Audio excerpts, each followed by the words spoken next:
Saudara-saudari, Injil kita pada hari ini diambil dari Injil Matius bab 10 ayat 34 sampai bab 11 ayat 1. Pada suatu hari Yesus bersabda kepada ke-12 muridnya, "Jangan kalian menyangka bahwa aku datang untuk membawa damai di atas bumi. Aku datang bukan untuk membawa damai, melainkan pedang.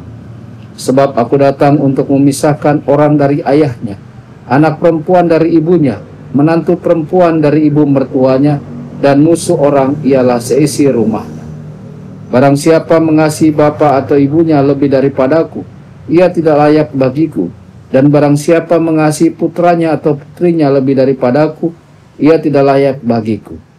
Barang siapa tidak memikul salibnya dan mengikuti aku, ia tidak layak bagiku. Barang siapa mempertahankan nyawanya, ia akan kehilangan nyawanya. Dan barang siapa kehilangan nyawanya demi aku, ia akan memperolehnya kembali. Barang siapa menyambut kalian, ia menyambut aku. Dan barang siapa menyambut aku, ia menyambut dia yang mengutus aku. Barang siapa menyambut seorang nabi sebagai nabi, ia akan menerima upah nabi. Dan barang siapa menyambut seorang yang benar sebagai orang benar, ia akan menerima upah orang benar.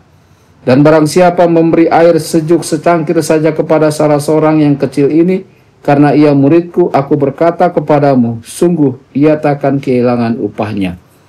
Setelah Yesus selesai mengajar ke-12 rasulnya, ia pergi dari sana untuk mengajar dan memberitakan Injil di dalam kota-kota mereka. Demikianlah sabda Tuhan. Terpujilah Kristus.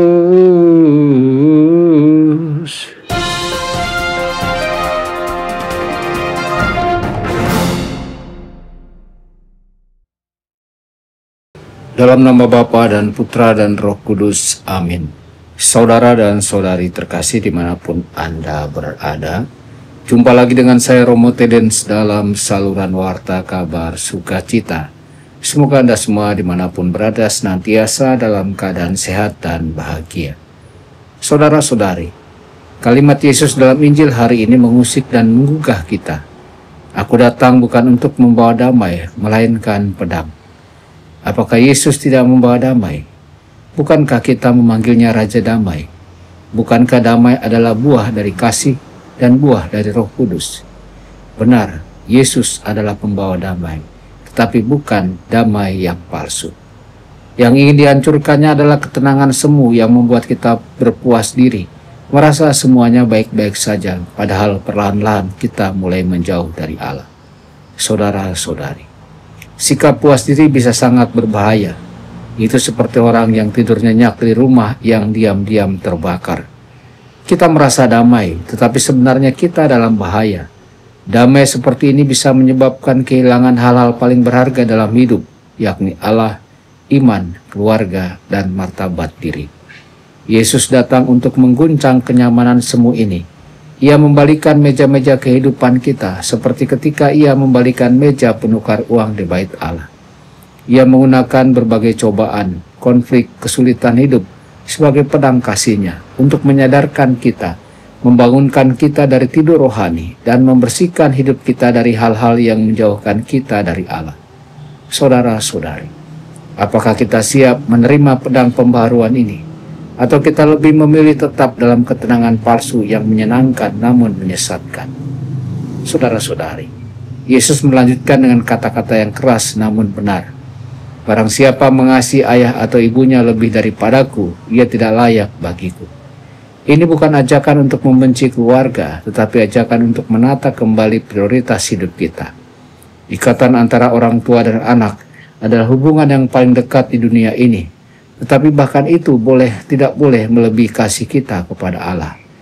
Karena tidak ada manusia yang mampu memberikan hidup kekal. Hanya Allah yang bisa.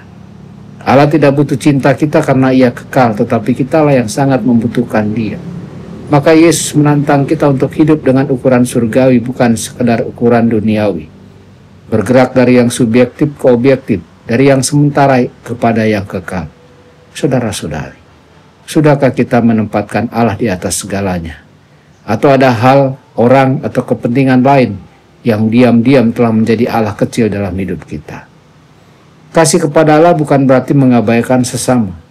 Yesus berkata, Barang siapa memberi segelas air kepada salah seorang yang kecil ini, ia tidak akan kehilangan upahnya.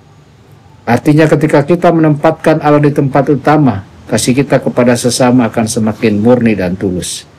Kita tidak akan mencintai orang lain berdasarkan apa yang mereka berikan kepada kita, tetapi karena mereka adalah saudara kita dalam Kristus. Bahkan kata Yesus, kita layak melihat Allah yang tak kelihatan, justru dengan mengasihi sesama yang kita lihat.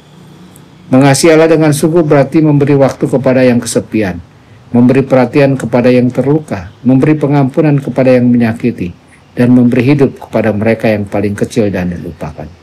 Saudara-saudari, Yesus membawa pedang bukan untuk melukai, tetapi untuk menyembuhkan.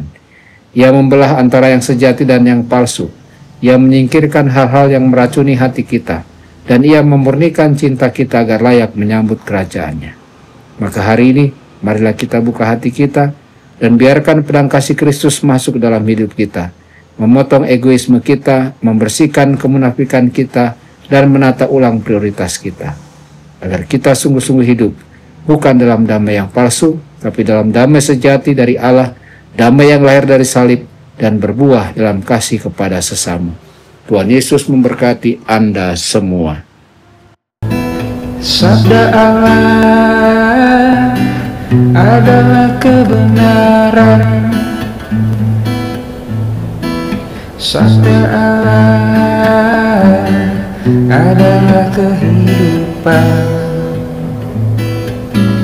Mari kita mencintainya, mari kita menghayatinya. Ya Tuhan yang ku muliakan, sabdamu angkat resahku.